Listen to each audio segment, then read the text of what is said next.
Halo teman-teman semua, selamat datang di kelas akuntansi, belajar akuntansi mudah dan menyenangkan. Oke, kita ketemu lagi di kelas akuntansi setelah mungkin 1 bulan tidak buat video. Di video kali ini kita akan membahas materi mengenai depresiasi atau penyusutan untuk si aktiva tetap. Nah, sebelum kita masuk ke materi penyusutan atau depresiasi, kita masuk dulu ke konsep si aset tetap atau si aktiva tetap. Apa itu aktiva tetap atau aset tetap? Jadi, aset tetap atau aktiva tetap merupakan suatu aset yang berwujud yang diperoleh dalam bentuk siap pakai atau dibangun terlebih dahulu tidak untuk dijual dalam rangka kegiatan perusahaan dan memiliki masa manfaat lebih dari 1 tahun. Jadi ada 3 konsep di sini. Pertama adalah digunakan untuk kegiatan usaha, tidak untuk diperjualbelikan, dan memiliki masa manfaat lebih dari 1 tahun. Itu berdasarkan PSAK nomor 16. Nah, karena si aktiva tetap ini digunakan atau dipakai sehingga terjadi pengurangan nilai atas aktiva tersebut. Nah, pengurangan nilai atas aktiva ini disebut sebagai penyusutan atau depresiasi. Sehingga apa itu depresiasi atau penyusutan? Pengurangan nilai dari aset tetap atau aktiva tetap sebagai akibat pemakaian dan usia dari si aset tetap. Artinya pengurangan nilai. Maka pengurangan nilai atas si aktiva tetap atau si aset tetap ini kita sebut sebagai penyusutan atau depresiasi. Lalu bagaimana cara menentukan nilai penyusutan? Ada beberapa metode, tetapi di video kali ini kita akan membahas mengenai metode garis lurus. Oke. Nah, kemudian sebelum kita masuk ke metode garis lurus, ada beberapa faktor yang perlu kita perhatikan mengenai penyusutan. Yang pertama adalah harga perolehan. Jadi harga perolehan ini merupakan semua pengeluaran yang kita keluarkan dalam rangka untuk memperoleh aset tetap sampai dengan si aset tetap tersebut siap digunakan. Contoh, misalkan kita beli mesin, biasanya kalau mesin ada kegiatan settingnya atau kegiatan instalasinya. Nah, kegiatan-kegiatan atau pengeluaran-pengeluaran yang kita gunakan untuk proses setting atau proses misalkan instalasi itu termasuk ke dalam harga perolehan dari si aset tetap. Nah, kemudian yang kedua adalah usia ekonomis atau umur ekonomis. Dari umur ekonomis ini merupakan jangka waktu atau lama pemakaian dari si aset tetap. Biasanya disebut sebagai aset tetap apabila pemakaiannya lebih dari 1 tahun. Nah, kemudian nilai sisa. Dari nilai sisa ini adalah nilai buku setelah dikurangi dengan si akumulasi penyusutan. Jadi ini 3 komponen yang harus kita perhatikan ketika kita nanti menentukan atau mencari angka dari penyusutan dari sebuah aset tetap atau aktiva tetap. Nah, yang dalam kesempatan kali ini kita bahas mengenai metode garis lurus atau straight line. Nah, bagaimana cara menentukan nilai penyusutan menggunakan metode garis lurus? Tentu, penyusutan sama dengan harga perolehan dikurangi dengan nilai sisa atau nilai residu dibagi dengan umur ekonomis. Jadi, tadi 3 komponen atau faktor yang harus kita perhatikan di dalam penyusutan. Nah, sehingga nanti ketemu tuh nilai dari penyusutan si aktiva tetap. Nah, kita ke contoh soal teman-teman. Misalkan PT Berantas membeli mesin dengan harga 600 juta dengan nilai sisa 40 juta dan umur ekonomis 4 tahun. Hitunglah nilai penyusutan per tahun, nilai akumulasi per tahun, dan nilai buku per tahun. Kita diminta untuk membuat tabel dari penyusutan atas si aktiva tetap atau si mesin yang dibeli oleh PT Berantas. Nah, seperti biasa, untuk menentukan nilai penyusutan pada soal kali ini, kita harus melihat faktor-faktor yang perlu diperhatikan dalam menghitung penyusutan. Ada 3 tadi, ada harga perolehan, kemudian ada umur ekonomis, sama ada nilai sisa. Nah, tinggal kita masukkan. Pertama, berdasarkan soal yang tadi, harga perolehan dari si mesin adalah 600 juta. Kemudian yang kedua adalah nilai sisa, yaitu 40 juta. Dan umur ekonomis adalah 4 tahun. Nah, setelah kita peroleh komponen yang ini, tinggal kita masukkan ke persamaan yang akan kita gunakan untuk menghitung nilai penyusutan. Apa itu?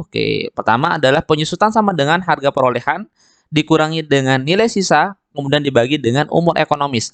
Harga perolehan kita adalah 600 juta, kemudian nilai sisa kita adalah 40 juta, kemudian kita bagi dengan umur ekonomis yaitu 4 tahun atau lama pemakaian dari si mesinnya.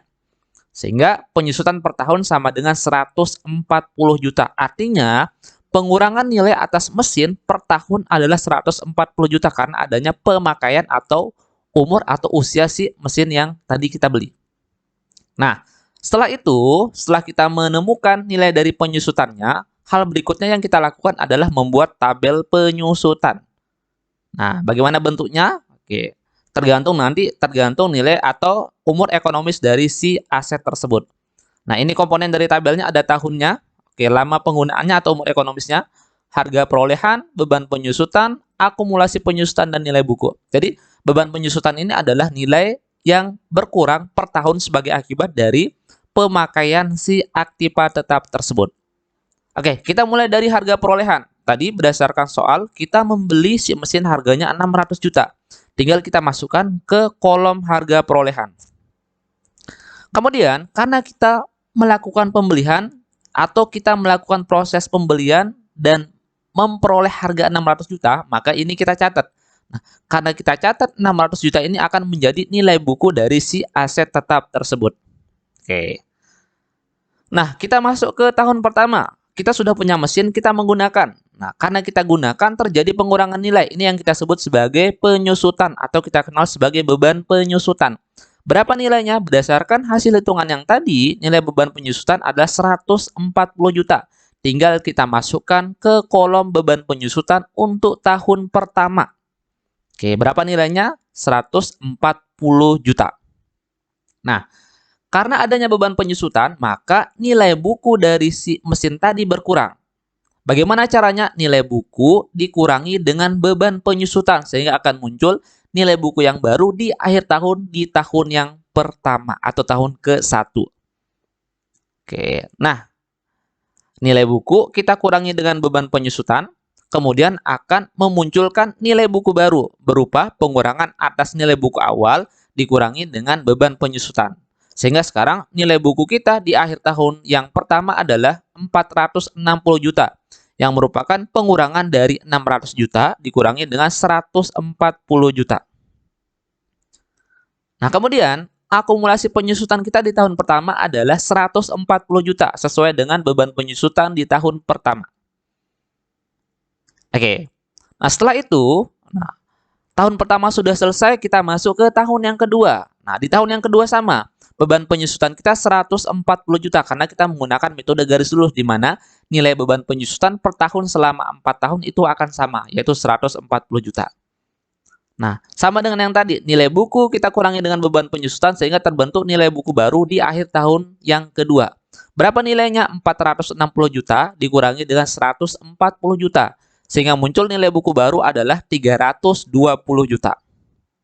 Nah, kemudian akumulasi penyusutan kita di tahun yang kedua tinggal kita tambahkan. Akumulasi tahun pertama ditambah dengan beban penyusutan di tahun yang kedua. Sehingga muncul di sini, oke, akumulasi penyusutan di tahun yang kedua adalah 140 juta ditambah dengan 140 juta. Sehingga muncul akumulasi penyusutan di tahun yang kedua adalah 280 juta. Nah, proses ini akan sama dengan tahun ketiga, tahun keempat. Caranya sama, tinggal kita mengurangi nilai buku di tahun yang kedua, dikurangi dengan beban penyusutan di tahun yang ketiga, sehingga muncul nilai buku baru untuk yang tahun ketiga. Nah, kemudian akumulasi tinggal kita tambahkan dengan beban penyusutan, sehingga akan muncul akumulasi penyusutan baru di tahun yang keempat. Nah, di sini nilai sisa kita 40 juta sesuai dengan soal yang tadi. Nah, sesuai dengan apa yang sudah ada di soal. Nah, kalau sudah seperti ini, tabel penyusutan sudah selesai karena kita sudah menyelesaikan dari tahun pertama sampai dengan tahun yang keempat. Nah, proses berikutnya adalah tinggal kita jurnal. Jurnal yang kita buat untuk proses penyusutan atau jurnal penyesuaian penyusutan adalah beban penyusutan di debit, kemudian akumulasi penyusutan di kredit. Angkanya akan sama atau nilai nominal yang masuk di jurnal penyesuaian akan sama mulai dari tahun pertama dengan sampai dengan tahun yang keempat. Jadi jurnalnya beban penyusutan di debit, akumulasi penyusutan di kredit. Senilai beban penyusutan yang sudah kita hitung berdasarkan metode garis lurus yang tadi. Oke, teman-teman. Oke, selesai untuk materi penyusutan menggunakan metode garis lurus. Nanti kita akan lanjut untuk metode quantity sama metode saldo menurun. Mungkin di 2 video berikutnya. Terima kasih, jangan lupa like, comment, dan subscribe. Sekian, assalamualaikum warahmatullahi wabarakatuh.